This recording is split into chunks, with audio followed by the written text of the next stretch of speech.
Hola, bienvenidos. Mi nombre es Isaac Valdés y esto es Biblia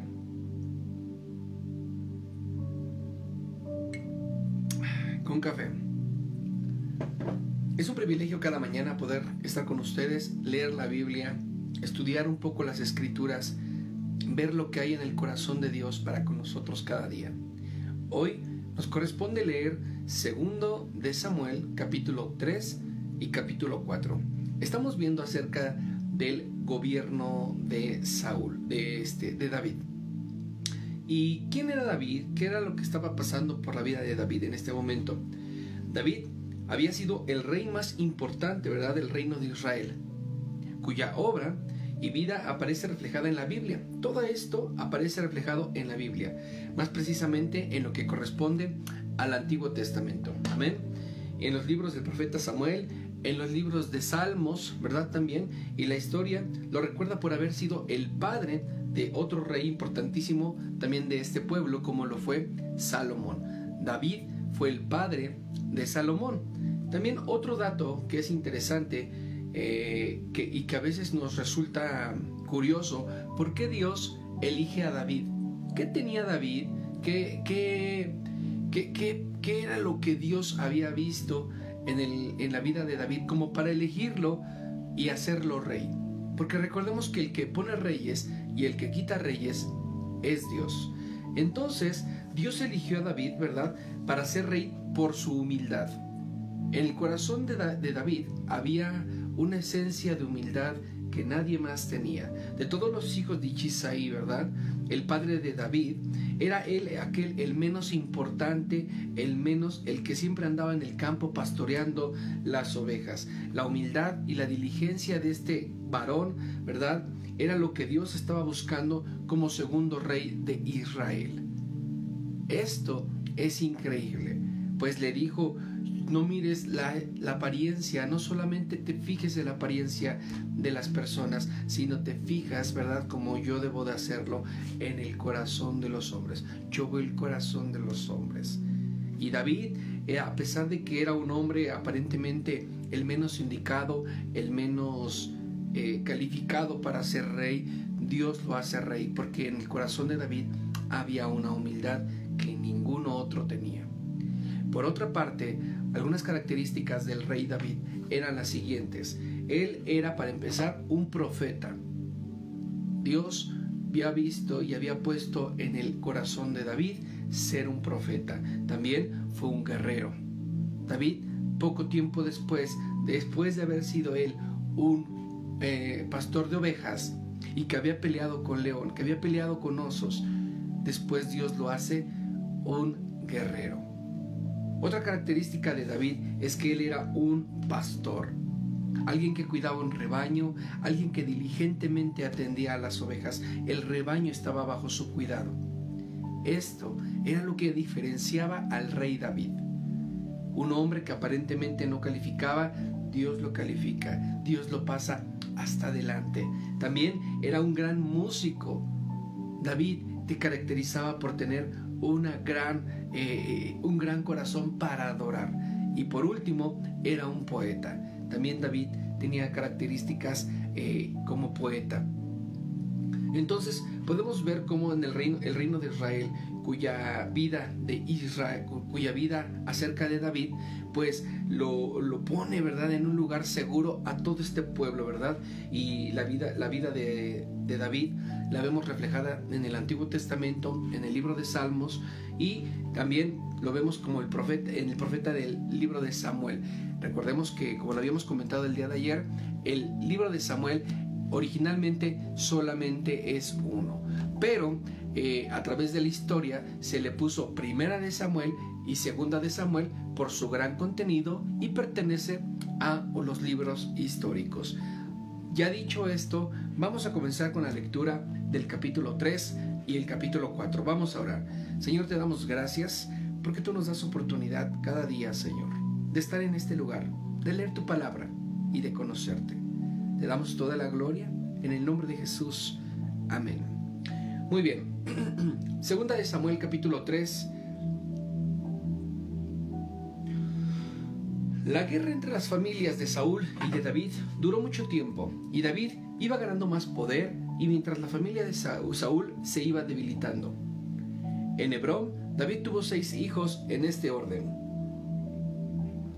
Con Aminoam, su esposa, Jezreel, tuvo a Amón, y con Abigail tuvo la viuda de Nabal, tuvo a Quilab, con Maca, la hija de Tamai, rey de Gesur, y tuvo a Absalón. Con Agir tuvo a Adonías, y Abital tuvo a Zafatías, y con Egla tuvo a Itream. Abner, como la guerra continuaba entre los seguidores de Saúl y los de David, Abner fue ganando poder sobre la familia de Saúl, hasta llegó a tener relaciones sexuales con Rispa, hija de Ahía, que había sido mujer de Saúl, pero Isboset le reclamó: ¿por qué te acostaste con la mujer de mi padre? Abner se enojó tanto que le dijo a Isboset: ¿y cómo te atreves a reclamarme? ¿Qué te crees que soy yo? ¿Un simple perro al que no le das nada por sus servicios? Yo les he servido fielmente a toda la familia de Saúl, y también a sus hermanos y amigos. A ti mismo te he cuidado para que David no te atrapara. Pues ahora, que Dios me castigue duramente si no hago lo que cumpla la promesa de Dios a David, porque Dios le prometió que le daría el reino de Saúl y que lo haría rey de todo Israel y de Judá, desde Dan en la frontera del norte hasta Beerseba en la frontera del sur. Isboset quedó callado, pues tenía mucho miedo de Abner. Luego Abner mandó a mensajeros a Hebrón para que dieran a David: haz un pacto conmigo y yo te ayudaré a que seas rey de todo Israel. David le contestó: me parece bien, haré un pacto contigo, pero con la condición de que, cuando vengas, me traigas a Mical, la hija de Saúl. Al mismo tiempo, David le envió a Isboset este mensaje: devuélveme a la esposa de Mical, pues yo se la compré a tu padre. El precio que pagué por ella fueron los 100 filisteos que maté. Como Mical vivía en Petiel, hijo de Lais, Isboset mandó que se la quitaran, pero Paltiel se fue llorando tras ella, hasta que llegaron al pueblo llamado Barium. Allí Abner le dijo: ya basta de lloriqueos, vuelve a tu casa. Y Paltiel regresó. Luego Abner envió este mensaje a los jefes de Israel: durante mucho tiempo ustedes han querido que David sea su rey. El momento ha llegado. Recuerden que Dios les prometió a David que por medio de él librarían a los israelitas de los filisteos y de todos sus enemigos. Abner le habló también a la gente de Benjamín, y él mismo fue a Hebrón con 20 hombres y le contó a David lo que en Israel Benjamín estaban dispuestos a reconocerlo como rey. David hizo entonces una fiesta para Abner y sus soldados, y durante la fiesta Abner le dijo: Su Majestad, permítame reunir a todos los israelitas para que hagan un pacto con usted, y así usted pueda ser su rey. David se lo permitió, y Abner salió de Hebrón. En ese momento llegaron a Joab, y los soldados de David venían a la batalla y traían muchas riquezas que les habían quitado a sus enemigos. Cuando Joab supo que Abner había estado hablando con David y que David lo había dejado irse tranquilamente, fueron a verlo y le dijo: ¿Pero qué ha hecho su majestad? ¿Cómo pudo dejar que Abner se fuera tan tranquilo? Usted sabe que todo lo que Abner le ha dicho es mentira. Él solo ha venido a espiar. Y cuando Joab salió de hablar con David, mandó a decirle a Abner que regresara, pero sin decírselo a David. Abner ya había llegado al pozo de Siria, pero regresó a Hebrón. Tan pronto como llegó a la entrada de la ciudad, Joab lo llevó a la parte como si quisiera darle algo a solas, y le clavó un cuchillo en el estómago. Así fue como Joab y su hermano Abisai se desquitaron de la muerte de su hermano Asael en la batalla de Gabaón. Cuando David supo lo que había sucedido, dijo: Juro por Dios que ni yo ni mi gente tenemos culpa de la muerte de Abner. Que Dios castigue a Joab y a toda su familia, y que entre ellos siempre haya enfermos, que la piel se les pudra y sus heridas no se cierren, que haya entre ellos cojos y que se mueran de hambre, y que a los que maten en la guerra. Luego David les dijo a Joab y a todos los que estaban con él: en señal de tristeza, rompan la copa que llevan puesta y vístanse con ropas ásperas, y lloren por Abner. Abner fue enterrado en Hebrón. El día que lo enterraron, el rey David iba delante del grupo. Toda la gente lloraba mucho, y también el rey lloraba sin consuelo ante la tumba de Abner, y decían: Abner no merecía morir así. Bien pudo haber escapado, también pudo haberse defendido. En cambio, murió asesinado. La gente no dejaba de llorar, y todo el día le insistieron a David que comiera algo, pero David les respondía: no comeré nada hasta que anochezca, que Dios me castigue muy duramente si lo hago. Esto que dijo el rey le pareció bien a la gente, ya que todo lo que David hacía les agradaba. La gente se dio cuenta de que el rey no era culpable de la muerte de Abner. Luego el rey les dijo a sus oficiales: ¿se dan cuenta de que hoy ha muerto en Israel un gran hombre? ¿De qué sirve ser el rey si no puede evitar que Joab y Abisai lo mataran? Que Dios les dé su merecido por la maldad que cometieron. Amén.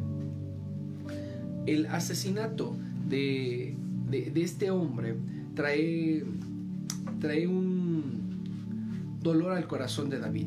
Abner era una persona a la que David estimaba mucho, un compañero también de milicia, por así llamarlo.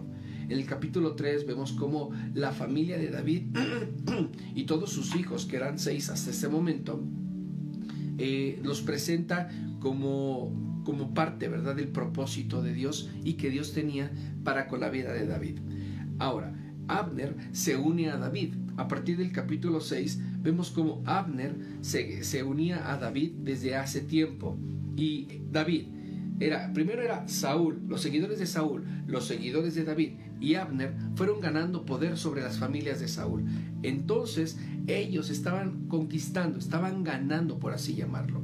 Pero llegó un momento en que en el capítulo 3 nos describen, a partir del versículo 22, que Joab mata a Abner. Entonces el compañero, ¿verdad?, de David, que era Abner, murió por las manos de Joab, y no murió de una manera en tipo guerra, murió asesinado, traicionado y engañado. Esto le causó un gran dolor a David, y procuró lo que comentó es que qué caso tenía ser rey si como rey no iba a evitar o no pudo evitar la muerte de Abner.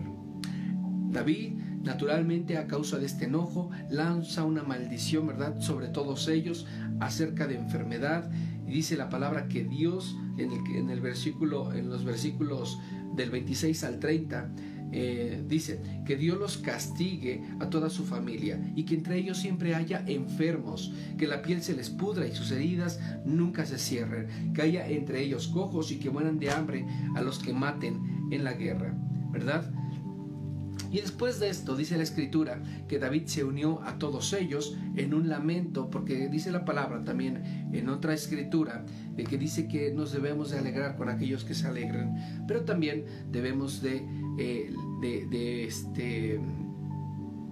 llorar con aquellos que lloran. Amén. Y esto es lo que estaba haciendo precisamente el rey David.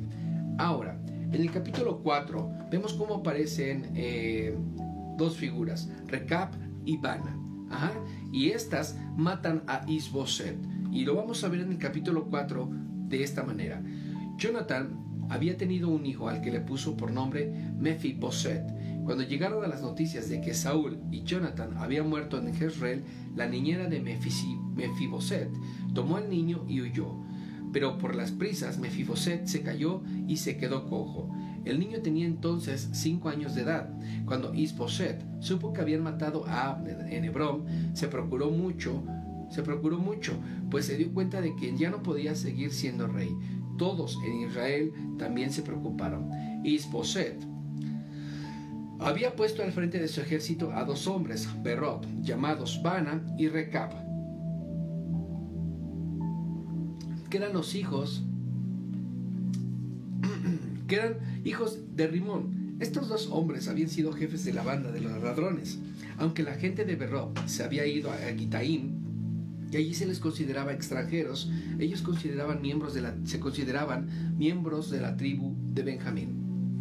Bana y Recab fueron a la casa de Is-Boset y entraron así como si fueran a comprar trigo. Como era la hora en la que más calor hacía, los encontraron durmiendo. Entonces les clavaron un cuchillo en el estómago, les cortaron la cabeza y luego huyeron sin que nadie los viera. Caminaron toda la noche por el desierto de Araba hasta que llegar a Hebrón. Una vez allí, le llevaron a David la cabeza de Is-Boset y le dijeron: aquí tiene su majestad la cabeza de Is-Boset, hijo de su enemigo Saúl, que quería matarlo. Dios ya le ha dado a Saúl su merecido, pues todos sus hijos están muertos. Pero David les contestó: así como Dios me ha protegido del mal, yo les juro que ustedes merecen la muerte por haber hecho esto. Al que me dio la noticia de que Saúl había muerto, lo agarré y lo maté en Siclag. Con más razón los mataré a ustedes, que son unos malvados, y mataron a su propia cama a un buen hombre. Enseguida David ordenó que mataran a Bana y a Recab. Sus hombres les cortaron las manos y los pies y los colgaron junto al depósito de aguas que están en Hebrón. Luego enterraron la cabeza de Is-Boset en Hebrón, en la tumba de Abner. ¡Wow! Capítulo 4. Gracias, Dios. Vemos cómo en el capítulo 4 Recab y Bana toman venganza venganza por su propia mano. Toman venganza por su propia mano. Entonces Is-Boset, dice la escritura, que estaba durmiendo, y Recab y Bana, ¿verdad?, tomaron venganza a causa de lo que le habían hecho a David tiempo atrás. Ellos les parecía una muy buena idea llegar y matar a Is-Boset clavándole un cuchillo en el estómago y después cortándole la cabeza y esta presentándosela a David. David, al ver esto, naturalmente se molesta, se enoja mucho y dice: ¿por qué ustedes hicieron algo que yo no les pedí? Ahora que Dios los castigue, pues si yo, David, en el momento que estuve con Saúl, ¿verdad?, tuve la oportunidad de perdonarle y tuve un tiempo de tranquilidad con él, ¿por qué ustedes hacen tal cosa? Entonces esto le molesta muchísimo a David y obviamente, ¿verdad?, pues manda que los mataran. Pero su muerte no fue una muerte inmediata. Dice la escritura que una vez que David había ordenado que los mataran, dice la palabra que en el versículo 12, enseguida ordenó que mataran David, que mataran a Bana y a Recab, y a sus hombres les cortaron las manos y los pies y los colgaron junto al depósito de agua. Fíjate qué terrible es hacer algo, ¿verdad? Y David que David no les había pedido. Les cortaron las manos y después les cortaron los pies, y por si fuera poco, los colgaron. Yo imagino que fue una muerte muy dolorosa y que estuvieron desangrándose, que estuvieron padeciendo durante ese tiempo únicamente por no consultar una decisión, ¿verdad?, antes de tomarla. Y a veces nos pasa esto en nuestras vidas. A veces tomamos decisiones que Dios no nos pide y nos metemos en problemas. Yo te quiero exhortar a cada día, ¿verdad?, a que cada decisión que tomes, la tomes en el nombre de Jesús, guiado por el Espíritu Santo, y le digas: Señor, ¿qué voy a hacer en esta parte? Se me está complicando, o tengo una situación difícil. ¿Tú qué me recomiendas, Padre? Para no caer, ¿verdad?, en errores, para no caer en problemas, como le había sucedido en este momento a estos dos varones, a Recab y Bana. Creo que a veces tomamos decisiones sin consultar a Dios. Nos metemos en problemas sin haber consultado a Dios. A veces parece que estamos haciendo algo bueno, que hace algo que parece bueno delante de los ojos de Dios, pero ¿sabes qué? A veces nos equivocamos y nos metemos en problemas y caemos en error. Yo te quiero invitar a que cada día, a través de estas lecturas, ¿verdad?, como el día de hoy, pues podamos reflexionar y tomemos decisiones guiadas por el Espíritu de Dios, preguntándole a Dios: ¿qué es lo que quieres que haga? ¿Cómo quieres que me mueva? ¿A dónde quieres que yo vaya? ¿Pregunto o no pregunto? Y todo esto va a dirigir y va a cambiar tu vida.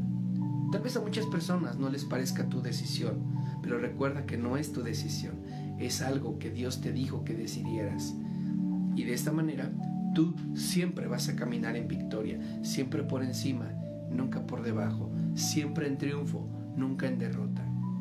porque cuando estamos guiados por el Espíritu de Dios, somos guiados siempre en victoria, y la victoria Dios la entrega en nuestras manos por adelantado, aún antes de que tú vayas. Esto ya está siendo respondido. Amén. Esto fue 2 de Samuel en su capítulo 3 y en su capítulo 4. Mi nombre es Isaac. Vamos a orar. Señor, te damos gracias porque tú estás con nosotros cada mañana. Tu Espíritu Santo nos dirige, nos instruye, nos corrige, nos alimenta, Señor. Tu Espíritu Santo trae a nosotros paz. Bendice, Señor, la vida de Diana, Señor, la vida de Leonor. Bendice la vida de Herminia Velarde, Señor. Bendice también la vida aquí de Ana Camacho, Señor. Que tu Espíritu Santo, Señor, bendiga sus vidas. Gracias, Padre, porque tú cuidas de ellas, porque tu Espíritu Santo, Señor, las protege, las cuida, Señor. Y la sangre de Jesús, que sana toda herida, toda dolencia, la sangre de Jesús que sana toda iniquidad, restaure, Señor, sus vidas, sus cuerpos, y que todo dolor en la espalda baja, en el vientre, Señor, en el pecho, quítalo en el nombre de Jesús. Todo pensamiento de desánimo, todo estrés, quítalo, Padre, para que ellas puedan ser dirigidas por tu Santo Espíritu. Bendícelas, Señor, y cuídalas cada día, en el nombre de Jesús. Amén. Mi nombre es Isaac Valdés y soy pastor de Ministerios Kairos Toluca, y me da mucho gusto estar con ustedes cada mañana. Estamos leyendo 2 de Samuel, y no te vayas sin antes ayudarme a compartir. Ayúdanos a compartir esta página. El propósito de esta página es que podamos nosotros leer la Biblia en un año. Estamos leyendo la Biblia y actualmente tenemos hasta el 44% de la Biblia. Recuerda que estamos leyendo libros alternados, un libro del Antiguo Testamento, un libro del Nuevo Testamento. Hasta ahorita hemos leído del Antiguo Testamento hasta 2 de Samuel, de Génesis hasta 2 de Samuel, y del Nuevo Testamento hemos leído desde el libro de Mateo hasta el libro de Gálatas, y de esta manera estamos concluyendo, ¿verdad? De esta manera hasta el 44% de la lectura. Una vez que terminemos el año completo de la lectura de la Biblia, seguramente Dios, ¿verdad? Yo ya le estoy preguntando qué sigue, qué vamos a hacer, qué es lo que quieres que comparta con tu iglesia, qué es lo que comparta con tus hijos, con aquellos que se despiertan temprano como yo. Bendícelos, Padre. Yo quiero que tú seas bendecido cada mañana. Bueno, muchísimas gracias por acompañarnos. No te olvides de compartir, y si en tu corazón, ¿verdad?, Dios pone ser una bendición para este ministerio, voy a agregar el número de cuenta como cada día lo hago, y con todo gusto te podrás comunicar conmigo para hacer una ofrenda, o de manera personal también lo puedes hacer. Dios les bendice. Nos vemos mañana a las 7 a.m. Gracias.